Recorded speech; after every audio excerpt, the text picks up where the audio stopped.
like to welcome everybody out to the work session. This will be on 2016-34. Go around the table and verify ourselves for the record. We'll start with you, Ernie. Ernie Hall, English Assembly. Paul Nickerson.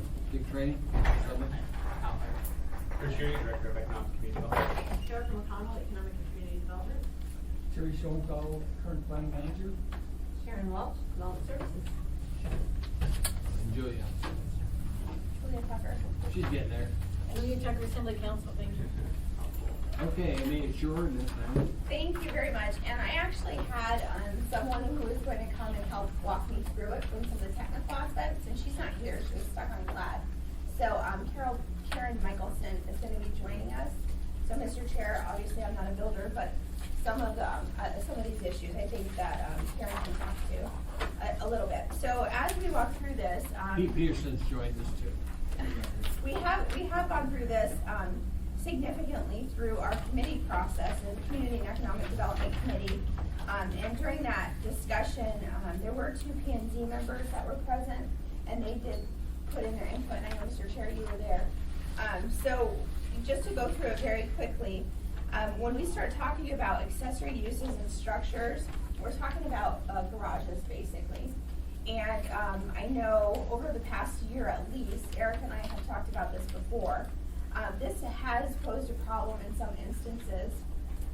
Under the previous administration, there was an internal memo initially from the planning department when people were applying to build an accessory garage. I had a constituent who applied under the old Title 21, but he was denied, saying that the department was enforcing the new Title 21. And what the rule is basically is your garage has to, it says it can't be more than 50% the size of your primary living space. And so it poses a problem, especially in some of the bigger lots where you have almost an acre, but they don't quite meet the threshold. So if somebody has, for example, a 1,600 square foot home, maybe that's their living space, maybe they can't build bigger than an 800 square foot garage. And so that posed a problem. So when that came up last year, I brought it to the administration and they rescinded the internal document that they were using, but it also highlighted this 50% rule and really where it came from.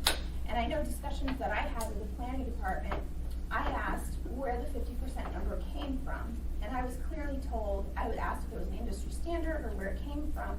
And I was clearly told, well, that was just an arbitrary number that was picked. And so the question becomes, for me, I think a better way to use it is maybe percentage of square lot coverage or whatnot. But there are other things in Title 21 that can make it so you don't have this monstrosity. Now, I know in the department's memo, they list one case, but as we've seen with Ernie's ordinance to try to deal with junk and other things in yards, I think a lot of people are far more would rather see a garage where somebody puts all their stuff inside of it than all kinds of junk in their yard. So personally, I've seen this come up multiple times now, because when I talked to Mr. Michaelis about it, there had been 6 or 8 people last year, the year before, that had been denied because they were actually using the new Title 21. So when I go back and the department can't articulate for me anything other than that was just an arbitrary number, I think there's a better way to go about it, and I think the old Title 21 is sufficient in this regard. So that's why that's in there. So then when we move to steep slope development, and I'm really sorry, once my person gets here, I'm gonna have some pictures. But there's Karen. Hello. So Mr. Chair, this is Karen Michelson, and I asked her to bring some pictures and things so we can look at examples of what we're talking about. So when we go to steep slope development. Ms. Nedlowski, can we ask, before we move off from garages real quick? Yep. Was that for a specific, the example that you gave of your constituent, was that a specific use, like a hangar or a machine shop? No, it was a garage. Just a regular garage? It was a garage. Okay. He wanted to put his motorhome in it. Oh, okay, motor. And it is built now. So, I mean, yeah, it is built now because they did go back and realize that he had applied under the old Title 21. And so it should have been allowed. So they went back to him and they allowed him to build it. Okay. I'm just curious if there's any other extenuating circumstances. Okay. Then when we get into, is there any other questions on that the garage portion. Any questions, Mr. members, on the garage portion? I'm looking, if you don't mind, thank you, Mr. Chairman, Mr. Bosky, I'm looking through the AM and I'm looking to see where would be these specific changes, and I'm trying to, are you saying in the brackets taking that out, or is that the Yeah. new language? Yep, you're right. Okay, and then so the new language would be, it would just be the. It basically revert to what was in the old Title 21. And what was that? I don't have it in front of me right here, but it would say accessory use structures. I apologize. Go ahead. There's no specific relationship between the size of a garage and the size of the home. There's just the statement that an accessory use is supposed to be incidental and subordinate to the principal use. So you're left with that kind of. So in essence, the garage could not be, or this accessory structure could not be any larger than the house. Couldn't be the Or primary residence, use. principal residence. Maybe. Well, it doesn't. There's no clear guidance. Well, and you have to remember, so within Title 21, there's also setback requirements, there's also all those other requirements.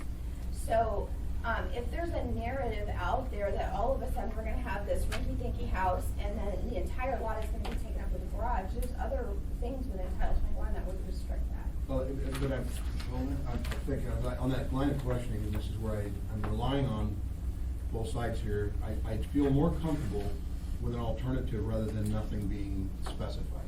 If you're recommending that it be removed, I would feel more comfortable, me personally, with something that's substitute, if you will, language choice. And the reason I say that is because I have people who I know who have, they went to the valley and they have an airplane. And so they did build an airplane hangar. But inside the airplane hangar, before they built the structure for several years, they built a loft above the airplane hangar as it served as their residence.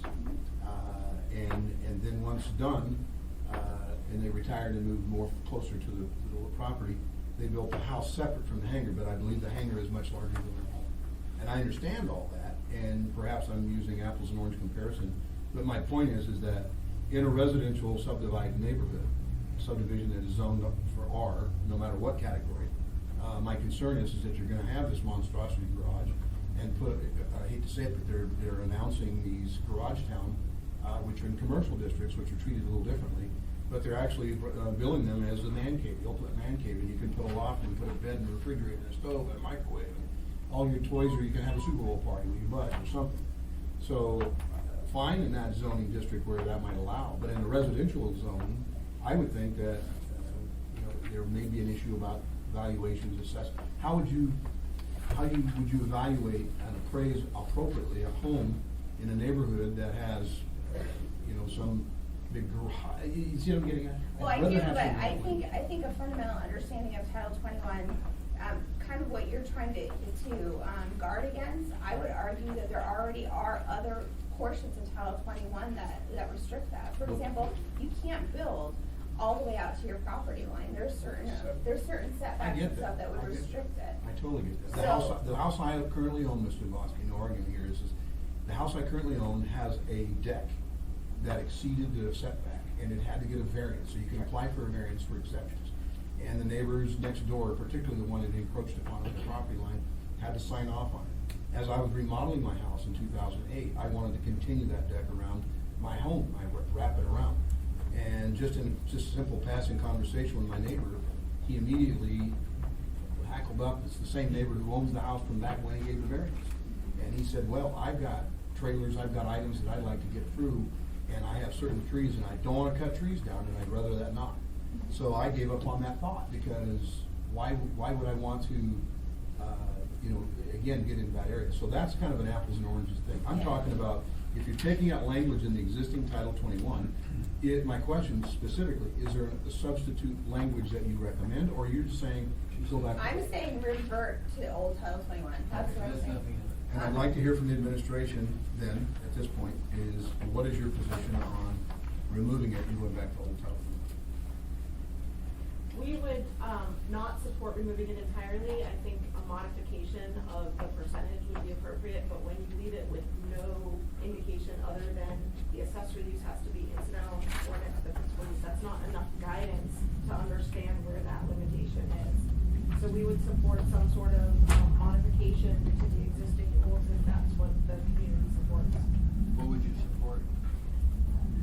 You know, we think there needs to be a community conversation about this, and I think it's different in small lots and large lots. Frankly, Chugach Eagle River has different regulations as well, so I don't have.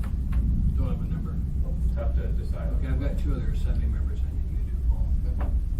Ernie, then Tim. Yeah, I think a percentage of the lot would probably be the way to go. My neighborhood's a perfect example. My lot's 29,000 square feet that I live on. I own 3 lots right across the street that are 7,500 square feet each. There's a home currently being built just around the corner from me that's on 1.25 acres, and he didn't build a garage, but his whole ground floor is garages. He's got 4 garages that are under his home. The one having 12-foot ceilings, so he's got a great elevated house on top of it. In the same area, I've got an individual that has just moved in, that's on 1.25 acres, and wants to build a garage to park cars in. He collects cars, so here you've got 1.25 acres, and he's hitting that same restriction about a percentage of the size of the home. So the logical thing would be, and I think it would drive itself, is a percentage of the square footage of a lot, depending on that size, because I could accommodate on mine a very large facility and never even built out of place. But if I go across the street on the 3 lots I've got that are 7,500 square feet each, I'm only lucky to get a duplex on those. So I think land mass is what you should base it on, is literally a percentage of it. And you know, it's one of those things that I would have to think real hard about, because I think, you know, that I'm not sure that you shouldn't look at some form of a height restriction as well in a residential area. It would be one thing to build a garage that's 1,800 square feet. It would be another to build one that's 1,800 square feet and 20 feet tall. So. Mr. Steele, sir. Yeah, Eric, isn't there a 40% figure? I apologize. 40% coverage or something like that, isn't there? The lot coverage varies by zoning district, Okay, so it's larger in some and smaller in others. so that would help with regards to small lots. I mean, you could, first off, you got setbacks all the way around, and then there's a coverage. I know I was just renovating my home, and I was pushing the coverage for some respects, and somehow 40% is So the lot coverage in R1, R1A is 30%, in the R2A, R2D, and R2M, R3, it's 40%, and then as you get into the higher density districts, the R4 and the R4A, it varies between 40% and 75%. Then you get out into your low density districts, your R5, R6, and R7 are 30%, your R8, R9, they are 5%. Doesn't that do, by default, I mean, it's not necessarily saying garage can't be a certain size, but. Well, so that limits the amount of overall structure you could put on a lot. So you could still have a situation where you had, 80% of your structure was garage and 20% of your structure was dwelling unit, and then what is the principal use of that lot at that point? Obviously, parties. Anything else, Tim? Sorry. No, I just, Construction, it limited me, and that was a good thing. Well, that was kind of my point, is there are other aspects of Title 21 that already restrict how much of your lot you can use. And that just demonstrated my point. If I can, Mr. Chair, Okay, Paul, anything else before we move on? Well, just on this garage thing, I wanna go back, I've got an R2 lot, 7,500 square foot in Grandview Gardens. It is R2 lot with a single structure, is 900 square foot, it's a very small house. I've been wanting to build a garage, detached either way. And so my question to you is, as long as I stay within that, how much of the land could be percentage-wise with a structure on it? I could conceivably have a two-story home, and I could make the lower level a garage and the upper level but not under the existing language of the Title 21 that Ms.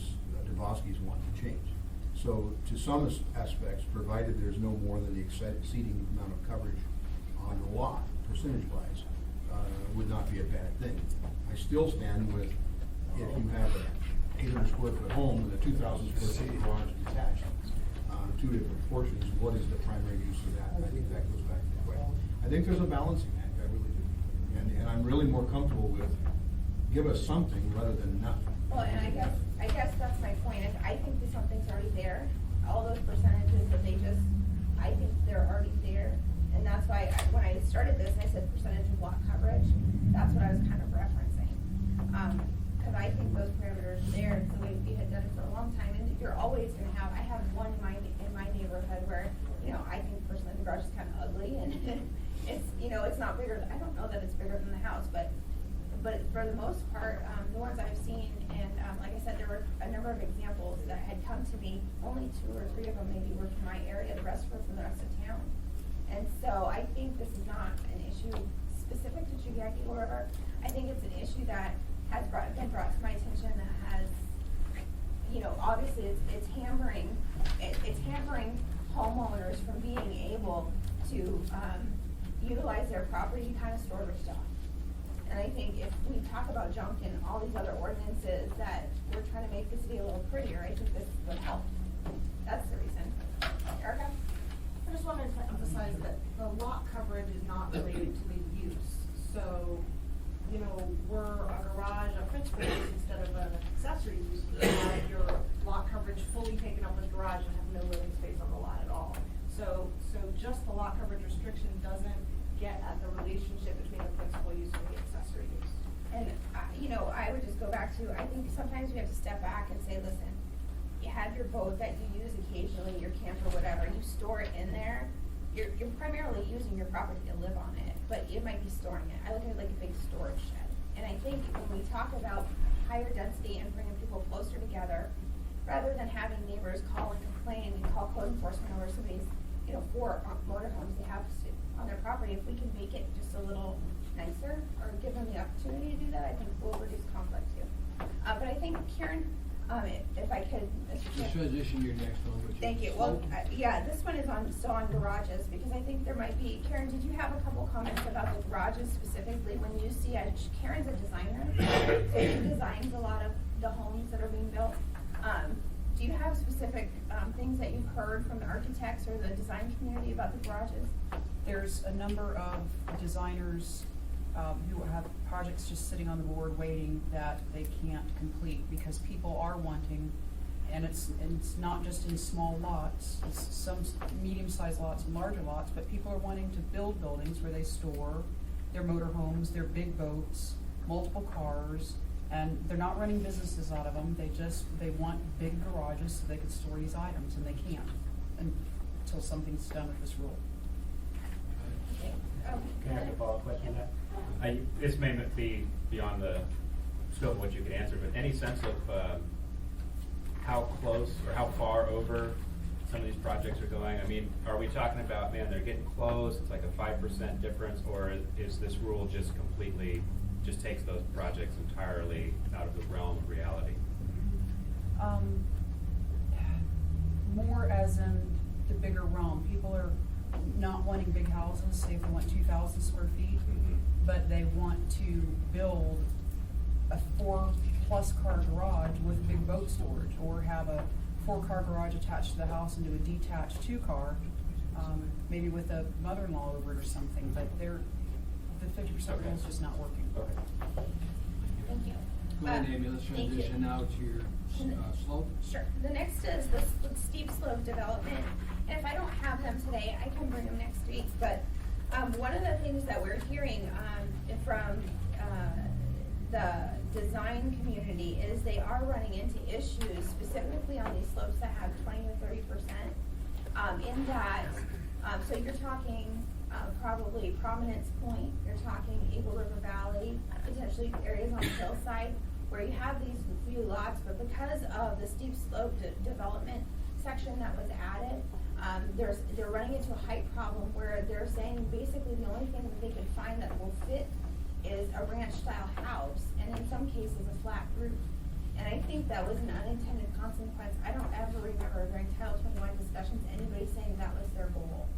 And so the intent with this one, again, is to go back essentially to the way Title 21 was before, specifically to this, to kind of get away from that unintended consequence of having these slopes that have properties that have a bit of a slope, but now we're restricting them to only one level. I think it was completely an unintended consequence. And it's one that we recognized.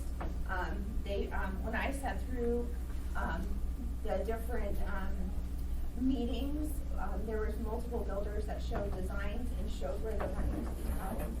And I think this is just an easy solution to mitigate that unintended consequence. Question with some members. Paul? And maybe this is this also the windows, or is that the next? That's the next one.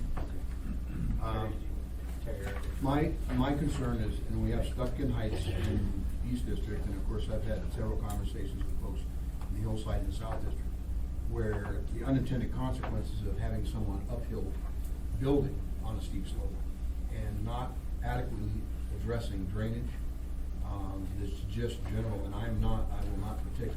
I've slept at Holiday Inn Expresses, and I do not pretend to be a hydrologist or anybody that can design or lay out the best practice for that. But because I can build something on a piece of land, doesn't mean that I'm actually considering or addressing all of the issues that go around it. I can build something, I'm actually fairly good in my hands. But, to pretend that I would even know,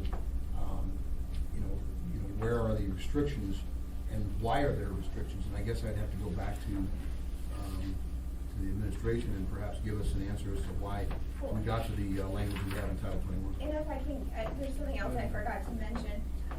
You have to remember, in this particular section, in Title 23, which is building codes, there's already a section about steep slope design. So even though we're taking it out of Title 21, which is land use codes, it's still in Title 23. So there's still, but by putting it in here, you hit the height restriction, which is becoming the problem. When your steep slope design, all that is still regulated through Title 23. But this has become a little bit of a nuance. Can you talk a little bit about the technical aspect about that, Karen? I have a great example that John Rankin prepared for me. Tell me if you can all see this. This is the front of the house. It's a flat roof house. So from the lot slopes down to the back. The example has a 23% slope. And coming from the front to the back, so it's a single-story ranch on the front, two-story walkout on the back. The way the code reads, from original grade, any structure can't be over 25 feet tall. And this is original grade. This is 25 feet. From the front of the house, original grade, it's 16 feet. So even using a flat roof house on a single story, it won't work. So this particular height restriction is tremendously shattering for the building community. I know several builders that have lots that range from 20 to 25% on the hillside that they purchased at $150,000 to $200,000 a piece, and they can't build on it. So that's really substantial inventory sitting there that's now useless. Can I ask one question? Mr. Bosky? The houses up at Prominence Point, I think a lot of us are familiar with those homes. My understanding, when I look at a lot of those homes up there, my guess, 90% of them couldn't be built today. Correct. I mean, Prominence Point is a beautiful neighborhood, and I will drive out there and get a couple of pictures of these houses. But my point is, because of that height restriction, it's become a problem where I don't think anybody intended to restrict houses to one story with a flat roof. I mean, personally, I think they're kind of ugly. I'm not into that modern design, but at the same time, I think, again, the whole point in us trying to address it is this was an unintended consequence. I don't remember anybody having the discussion that they wanted to restrict it in this fashion development. Administration? Yeah, Karen, what's the height on the two-story walkout side? What is the height of the structure? The overall height from altered grade, not original Yep, grade, yep. altered grade to top of roof is 28 feet 8 inches. Wow. Seems like we're close, except that the Small fact house. it doesn't account for, thank you, Jim. Seems like we're close, however, it doesn't account for a pitched roof. If you had to have a designed roof or a pitched Correct. roof, it wouldn't Correct. account for that. This is a flat roof house. So it seems to me, Mr. Bosky, that again, perhaps, because when you say, I think you said 16 foot at the front, which gives you an additional 9 feet, I would take if my math is correct, for a 25 foot. It seems like we're fairly close, and maybe 25. Not the way I'm sorry, excuse me, but not the way the code reads. Original grade. It's from original grade, so this makes no difference whatsoever. Okay. It's this, back here. So I have to literally pare the house down as it goes down the hill to make this work. It just doesn't make Okay, sense. you're talking the surface level of the ground, regardless of whether it was removed and filled with something else, just still whatever the original grade It's the was. from original grade, down here. Yes. Erica? So the standard was adopted from guidance both in English 2020 and the Hillside District Plan that talked about requiring or creating slope guidelines that require topographically sensitive architecture. And I don't know if any of you have the AIM in front of you, but on page 4, there's an illustration of the intent, which is exactly to have the structure step down the hill rather than rising up from a flat pad. I haven't had the opportunity to look at any of the specific examples. I mean, I haven't seen Ms. Michelson's example before, but the intent was exactly to kind of create the building stepping into the hillside. But certainly it was not the intent to limit to one story. I think, in 25 feet. Or at least, flat roofs. or flat roofs. And this particular example sounds like they've got pretty high ceilings, because normally we can fit 2+ stories into 25 feet. But the intent was to follow the guidance of these two plans. Mr. Chairman? Ernie, and then I'll come to you. Ernie? I guess I have a pretty basic question. Why do you measure from the low point on the lot, not the high point? If you measure from the top. You actually measure at any particular point for Anything this else, Ernie? standard. I was just gonna ask a follow-up question. Karen, to put the pitched roof on that particular product that you wanna put on it, how much additional height would it add? It depends on the pitch, it depends on the spans, it depends on a multitude of things. But even at, where was I, I'm sorry, even at, when you said,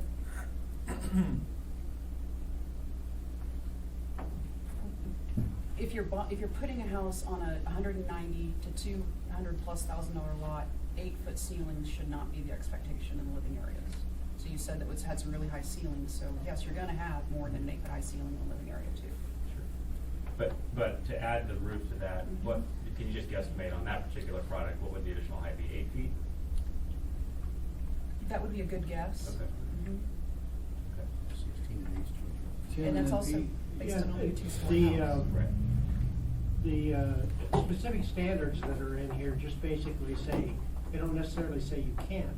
They say if you want to, you have to provide additional information in terms of structural soils and all kinds of things. So that's the way, this is the new. That's a different topic, and I'll let Sharon speak to that one if you'd like. Are we finished on that? Do you have additional? I don't have anything else on the height, no. Could that be allowed if if they did different standards to look at soils. Basically, I think you're saying that it's not that. John? It's the visibility. The height Shadow. and Would you join us? the height and the, soils investigation and the foundation, they're separate. They're Two separate Right. issues, yes. Right. Height limitations an aesthetic issue, design issue versus the technical issue. Yeah. In the flatlands, we've got issues with shadowing is the big issue with height in terms of anything. But I digress. Okay. Okay, Gene, thank you, Mr. Chairman. So my question is the reason that we're limiting height in the first place is so that it doesn't cause shading to already existing homes that are further down the slope? Is that the reason we're restricting the height, or I'm just trying to figure out? It's that the comp plans, talk about we're getting topographically sensitive architecture, minimum grading to allow hillside development to blend in with the natural landscape and cause very little erosion. That's, looking for quotes here. No, that was one quote from Acres 2020. Anything else, Pete? Thanks. Paul? So, I go back to my envision. I look at, on page 4 of the AM, and the way that it shows the terrain structure on an adaptive architecture. And I do know of a few places, particularly in our district and stuff, where it appears that to be able to get kind of a trued up building, rather than doing the adaptive, that if you're gonna have one roof that looks like a roof line that matches, not the multiple roof line edges that I've seen in some creation, in some designs, that you, at some point, you might have a 40-foot wall going up to meet the flat, to have that structure. Now, that's not to say that whole piece in between the low end of the terrain, what did you call it? It's not the natural, but the adaptive terrain. And that's not to say that there isn't anything down there that's structurally usable for that building or that house. But you certainly wouldn't put the garage at an angle on the side of the structure, so you'd have to figure out a way to true it up. So to me, that's what it seems like you're talking about, is at the top, you got 16 buildable feet up there. You said that at the bottom, I think you said it was 28 feet from the adaptive land, if you're not mistaken, if I'm not mistaken, what I heard. So it could be that depending on the size of the home and the terrain structure, that you could have like a 30 or 40 foot low end wall going up to true up the roof line, if you will, of the house. Am I reading that right? That's what we see, from the old code, is you'll see houses that have very, 3 and 4 story walls, 30, 40 feet on the low end, on the downslope side. So that was, I believe, what the intent was in 2020, and adapting to the neighborhood's concerns and playing the land use codes for, particularly the hillside district plan. I think Duncan Heights had some structures. I think that's. Any other questions, Mr. Mayor, members, before we move on? Administration, any last comment from you guys on slope? I think we want to make sure to address the structural issues in the 30% Yeah. stuff. There was Sharon. other stuff in there. I assume that Mr. Toski wanted to go to that part next, after the height. Go right ahead. So we're talking about the requirement, whether or not, presently, there's a requirement to have, and there is one correction that should be made in the slope engineering requirements, if you want to call it that. And right now, current language says. What page you on? Page 4 of the EIM. Line 17.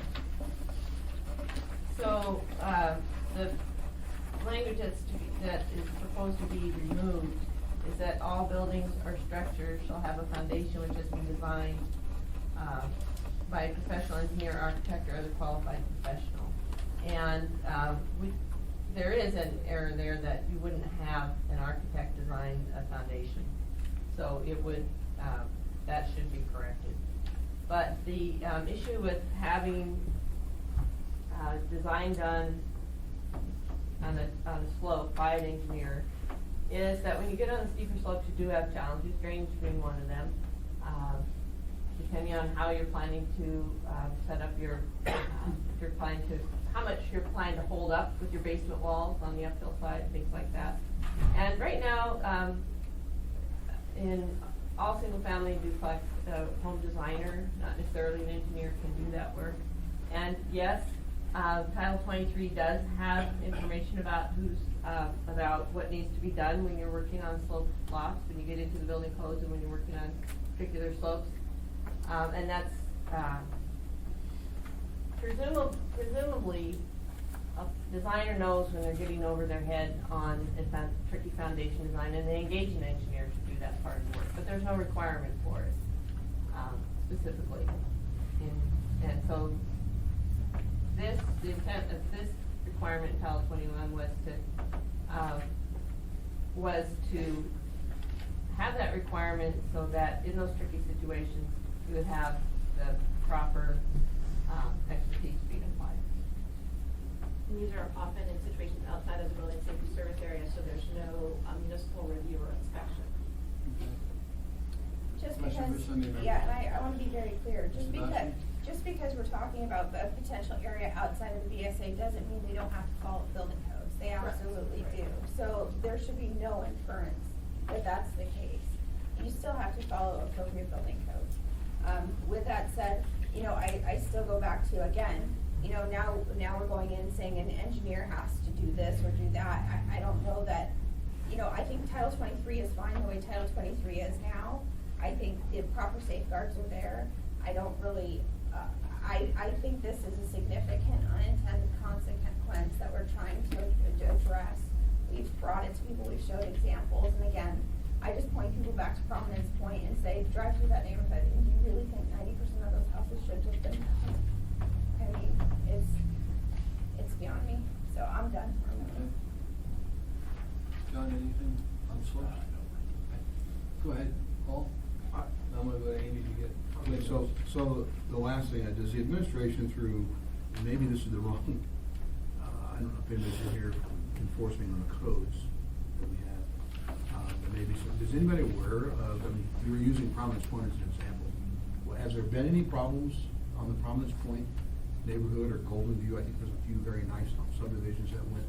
Are there any examples of issues or problems resulting downstream because of some architectural designs or building? There have been significant drainage issues in Prominence Point. As drainage is rerouted or is presumed to have been property rerouted around a house and then it was built differently. And there have been many, many complaints, and over the years, you know, most have been sorted out by, you know, different adaptive techniques, but there was a lot of heartache. So my question then, if that were the case, and I'm not saying this, I don't know the one, I've heard that, but I don't, anecdotally, I can't give it a specific example. But who's responsible once the building department and municipalities issued permits or allowance to build? And then, of course, there's gotta be a certificate of occupancy issue. So who's responsible after everything's been, if we're authorizing under the code, existing old Title 21 or the new? Who's responsible for making corrections once something goes bad like that? That's a topic for a whole work session. But I can, I know Mr. Hall has some experience with this, even out in Westport, has some problems. You just stole my thunder. I'll let you tell that. I'll let you tell that. What we'll do next, Ernie. I'll let you tell that story, but, once a set of building plans comes in, and it is reviewed by, if it's one that is reviewed by, building safety plan reviewers, they'll look, if it's on a steep slope, they'll look that the, supporting, you know, walls or, the foundation walls are, you know, adequate to support what geotechnical loading's being done to them. They're mostly looking at, the plan reviewers are mostly looking at the structure itself. The zoning reviewers are looking at the drainage to see if it fits into the drainage plan for the subdivisions, and most of the newer subdivisions for at least the last 10, 15 years have had to have a subdivision-wide drainage plan, and so zoning review looks, is this design, you know, does it fit with that? And they're working off of, you know, what's submitted to them. And once that all appears to be right, working off finished floor elevations and things like that, clear the drainage plan, then off they go. Once it's at the time of certificate of occupancy, there is a requirement for one of the structural inspectors to come out and see if there's a requirement in building code for, supposed to be a certain percentage of drainage away from the foundation, so you're not draining into a foundation, that kind of thing. And they will sign that up, but keep in mind, these are typically, they may not have lawns or landscaping in yet at the time that they're giving the certificate of occupancy. So structurally, you would think the plan reviewer has probably checked the basement walls and foundation walls, seeing that those are adequate size for what's put on them and what geotechnical may be uphill of them. Drainage and landscaping wise, that seems to be where things change. Unless certificate of occupancy is handled, either the homeowner or landscape contractor or whoever will come in and make some changes that totally disrupt the drainage pattern. Now, you'll notice in the new Title 23 that was adopted, came effective April 1st, there's a small but important change in 23.105, which strictly actually is a change in the title that was actually submitted as a suggestion by industry, that it be changed to say the fill grade and landscaping code. And really nothing in that, there were no major changes within that part of 23.105 other than to point out, when it already says if you're altering the drainage, then you're doing some kind of excavation or fill, and you're altering the drainage, then you need to have to come and have it reviewed as a fill grade permit. So there will be some education of the landscaper community to understand that you can't really go in and change drainage, but that's where we've had lots of issues. And Mr. Holmes, you want to tell me? All I've got to do is Ernie? I'm not gonna take up time. Ms. Walsh is not exaggerated at all. The fact that drainage is a problem, it doesn't matter where you're at in Anchorage, drainage is a problem. West Park, we've had major issues there.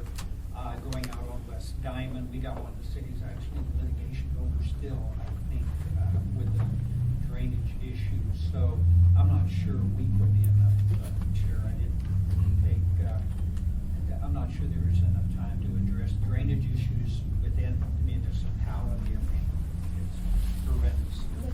I think, Ernie, you came over to, you met some people on the park. You were there. Yeah. The home had been there for a long time. They built an addition to it in the drainage, right near your yard. Yeah. So I think there needs to be clarification here. We're not talking about eliminating drainage at all, or how it's gonna go. And I think if you put the administration's to the side and you look at mine, it says, very clearly, specific drainage plans aren't currently required for permits submitted up to and including 4 dwelling units. And when you read the new code here, what I was hearing from industry is this was intended for commercial and anything over 4. And so if you look, plot plans currently are required to show the drainage for the site, and this code change allows that to continue. But the existing language isn't clear. And so the intent was to create consistency. If you look, and we can get it provided, but the existing building safety handout, which I referenced the number of it, describes specifically what's necessary for stormwater treatment and erosion submittal for 1 and 2 family dwelling units. So the intent right here for on page 4 of 6 subsection, when we add that to A, the intent was to clarify and make sure there's consistency. So the intent here is not to say you shouldn't have any drainage plan. That's not the intent. The intent here is to say if it's single family dwelling units are not more than 4, this is how we're gonna deal with it, and essentially it's the way we've been dealing with it. Did I do that justice? What I'm hearing is that it kind of went from building height to drainage, and I just would like to make clear that building height has nothing to do with drainage. Yeah. So Well, we have if about this is. 15 minutes more, Amy. Yeah, if the big concern is drainage, then require a civil drainage plan on a lot over 25% slope. But you should be able to build a house that is saleable. I think that's where I was headed, Mr. Chair, is that if we're gonna make changes, let's make sure we get it right, because I'm sorry, but just as you say, there's an unintended consequence for what we have. If we just totally do away with it, are we now creating a situation for unintended consequences that we're not addressing? And this So one- I think there's gotta be a more of a compromise. I don't know that I'm being understood, because I'm not asking to do away with it. What I'm saying is they already have this building safety handout, AG 21, that describes what's necessary for stormwater and erosion submittals. And all I'm saying is, let's make sure we're consistent and clear in the code. That's what I'm saying. I'm not saying there should never be a drainage plan. What I'm saying is, we're talking about single-family dwelling units right here. Right. Co-mingling what's required for commercial, and now not articulating that's what we mean, is confusing to the residential builders. I What's hope your that- next one you gotta go to? So the next one, so I think I wanna be very, very clear. When I was talking about the 20 or 30% grade, I was talking about the height issues and what the challenges those are posing. The drainage issue is a separate issue. And so that's what I'm trying to clarify in here, so when the residential builders go to the planning department, they can look at this AG 21 and say, this is what I'm using right here. And I think that would be helpful for those in the residential building community. The last one is the window one, and do you happen to have a picture or a drawing of the window one? There's a great house plan that I've seen a number of them actually. So with the window issue, in the new Title 21, basically what it's come down to is if you're front facing on a street, 15% has to be windows. Okay, that sounds fine. But practically speaking, there has been a challenge with how the department is articulating how they calculate that. For example, they don't count the windows in the garage doors to allow for that 15% of windows facing the street. However, they're counting the surface of the garage door against the calculation. So in this particular example that Karen brought, for example, you have a small lot, maybe a narrow lot, where you're gonna build a ranch-style home with a 2-car garage.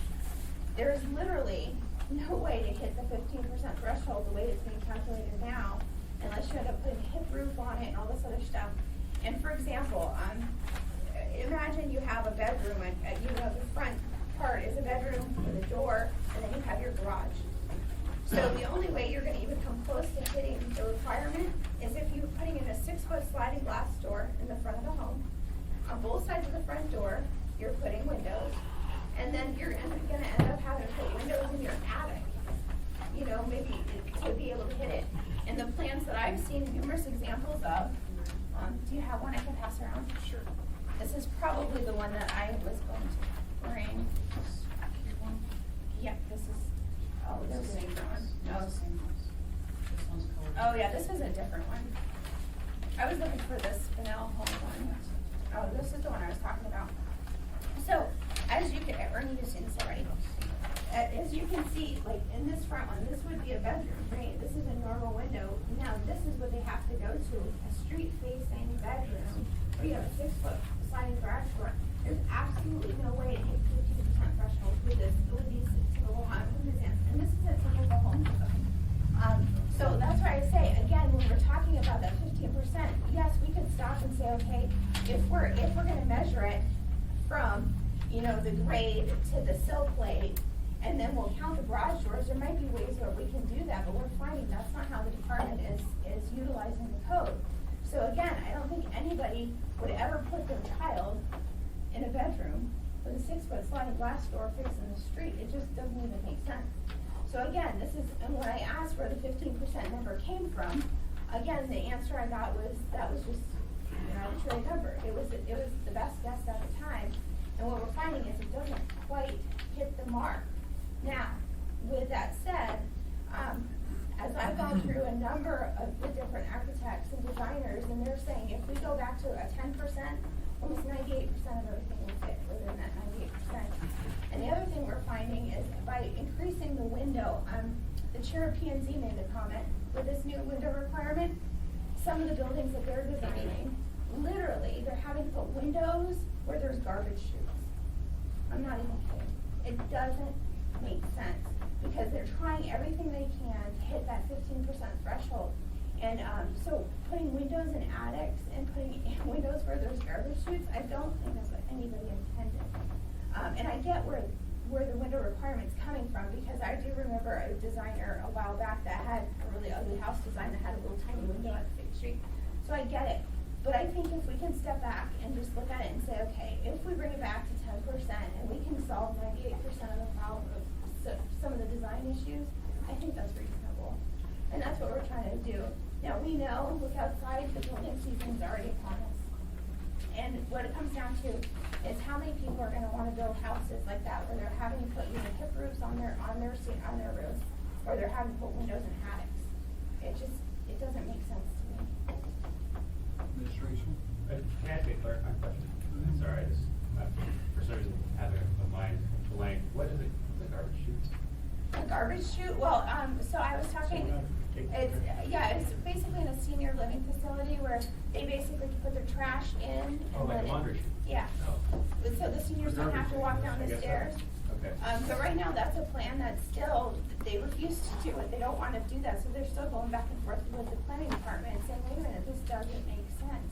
And that thing is, they're trying to hit that 15% threshold, so the farmer's saying, well, you just need to put a window here, well, why would you put a window where there's a garbage chute? It doesn't make sense.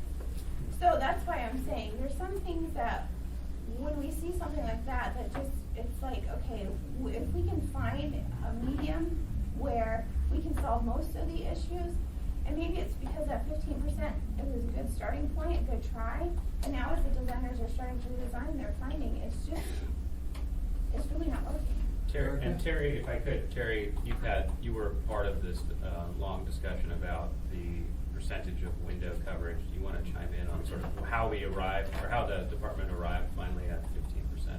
Well, as many of you know, I'm relatively new to my position at the municipality. I've been there all of 2 weeks, but I have been involved in actually the Title 21 talks for a long time prior to that. And we arrived at it really because there's a community reaction to what were then referred to as snout houses. And that's really kind of what we're seeing there, except a nicer design of that. There's just a lot of houses where it's all garage on the front, a minor amount of window. There's a community reaction to that style that it doesn't yield to a desirable neighborhood. So what the community basically said is that our desire is to have improved eyes on the street, improved aesthetics of the building itself, and improved natural light brought into the units that are out there. And so there was a fair bit of give and take. And I would tend to agree actually with Assemblyperson Domboski on this issue, is that I wouldn't say that 15% was arrived totally arbitrarily. It was looked at in a number of ways. But in fact, in a lot of the older neighborhoods in town, there's 15% or more. But there's a lot of things that have come into play since those neighborhoods were constructed. As an example, we now have much stricter requirements for shear in homes, so that we can't penetrate a lot of walls to accomplish that, the shear that's required. And there's a number of other things that come about. We shouldn't be forcing people to try to put windows in attics, obviously. Or closets. Or That's what closets. they're doing now, they're literally designing them. But what I would suggest is that it is a community discussion, and I know that there's a desire to move things along quickly with people who now have plans ready to go. But I would also suggest that this was a pretty hot button issue in the community, and that maybe it does warrant a little bit broader discussion. Erica? But if I just chime in on how we arrived at 15%, I mean, we looked at a lot of different examples, and we kind of, we looked at things that were less than 15%, things that were more than 15%, and they kind of narrowed it down to 15% being something that seemed reasonable. When we worked on the multifamily design standards over the past year, one of the things that came up a lot was providing more flexibility. So we wrote in a lot of flexibility, and this seems like a good opportunity to put in some flexibility to address specific circumstances where 15% may not be exactly right, rather than wholesale dropping the entire percentage down to 10. So I think that's where we would like to focus. I've got three more. I've got John and then Paul and Pete. John? I think I was involved way back when on these percentages,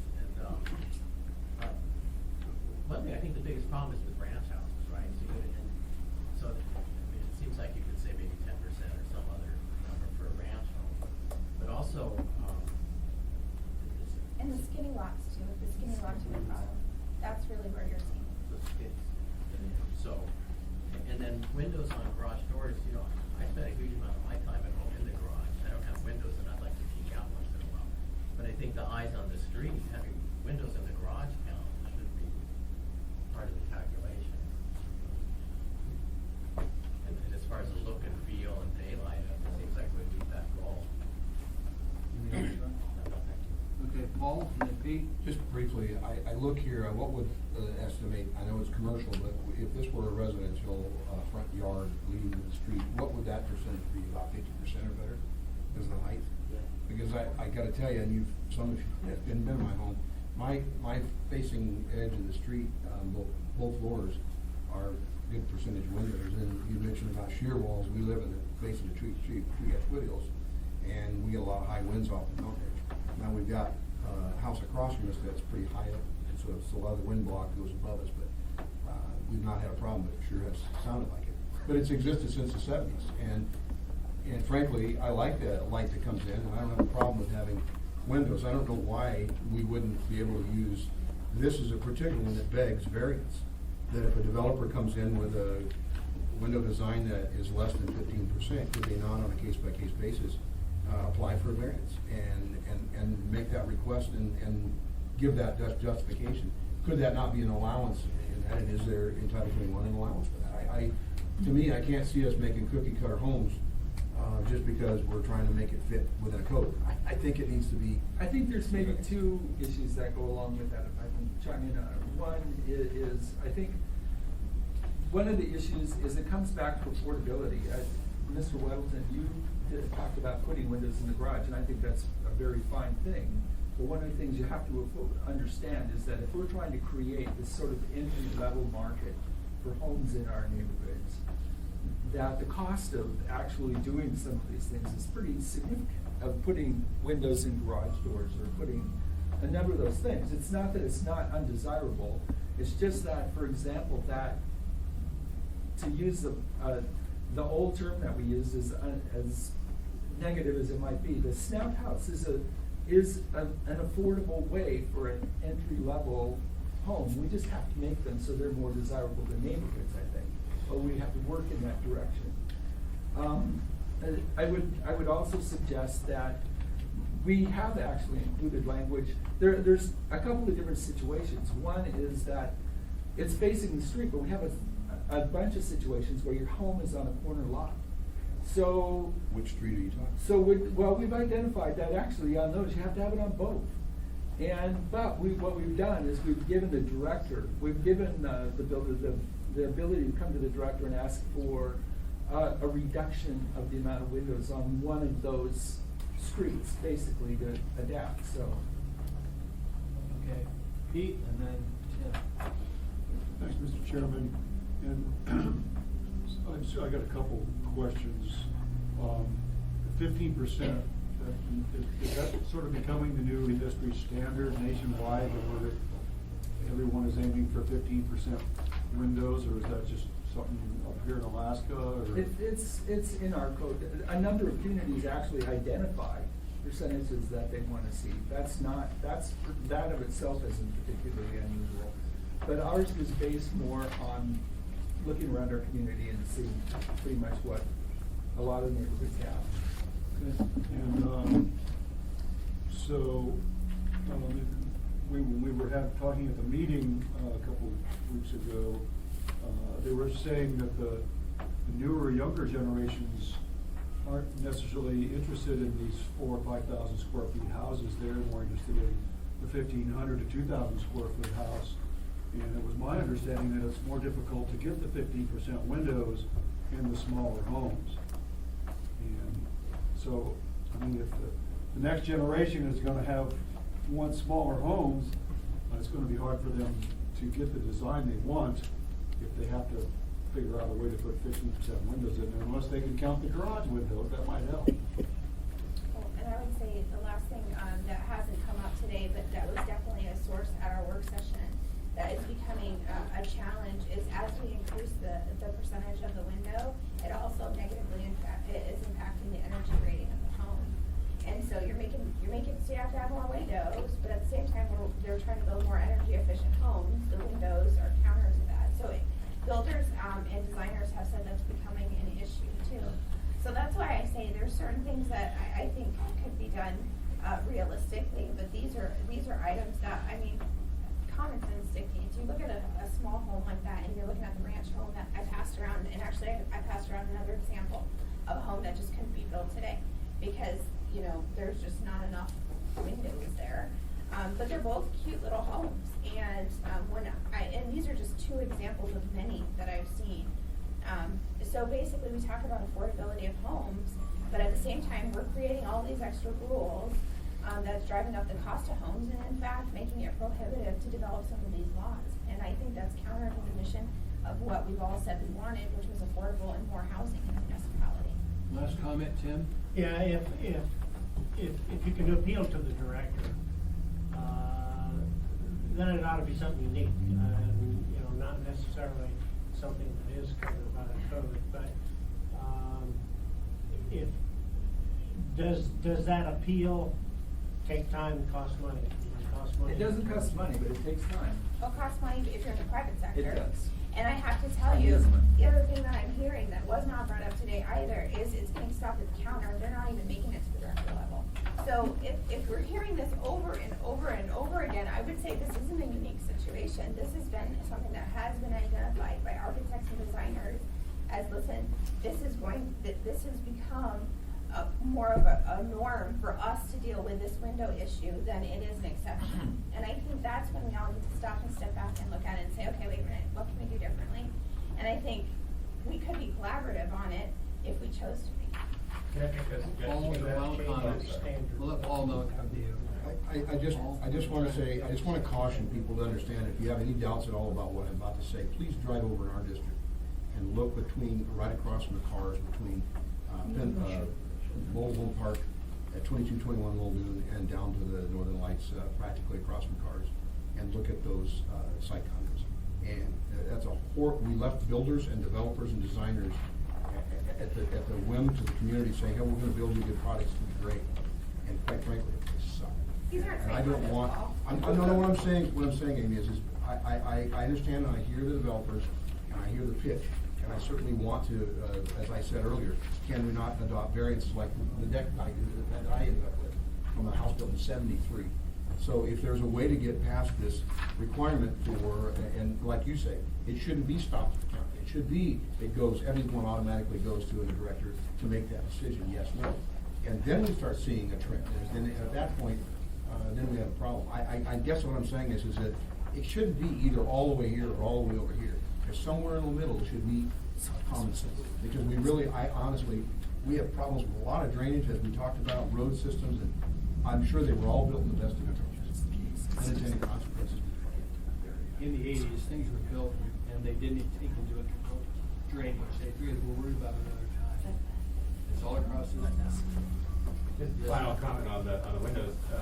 You know, maybe a solution is, I keep hearing, and I'm going to say this without consulting my team, so they're going to look at me funny, but we talk about things getting stopped at the counter because they read the code, they know what the code is, so if it doesn't meet that, why would you ever go to the director? And I like the idea of flexibility and sending it to a review. I don't want to inundate poor Hal with 300 window applications per day, so maybe the middle ground is a flexible range on the acceptable window coverings that counter staff have the discretion to make. Should the applicant disagree with the counter staff, which is kind of standard practice now, then they call Hal. And I don't know how to articulate that, but that almost seems like, because the counter staff, they're smart people. And if you come in with, like Karen's case of a remodel, that's a really well-designed remodel, it's gonna work really well, it just doesn't fit the letter of the code. As a counter staff person, you should be able to look at that, listen to Karen's story about the design and the challenges of the design, and say, you know what, you're right, you're under 15, you're at 12.3 or whatever your window calculation ended up being, Karen, that's fine. Or they could say no, and then Karen can disagree and go to Hal, and then Hal would be able to review again and make that decision. I don't know how we articulate that, but it could be a way to work it. I want to thank everybody for being here. This work session is over with. Thanks for being here.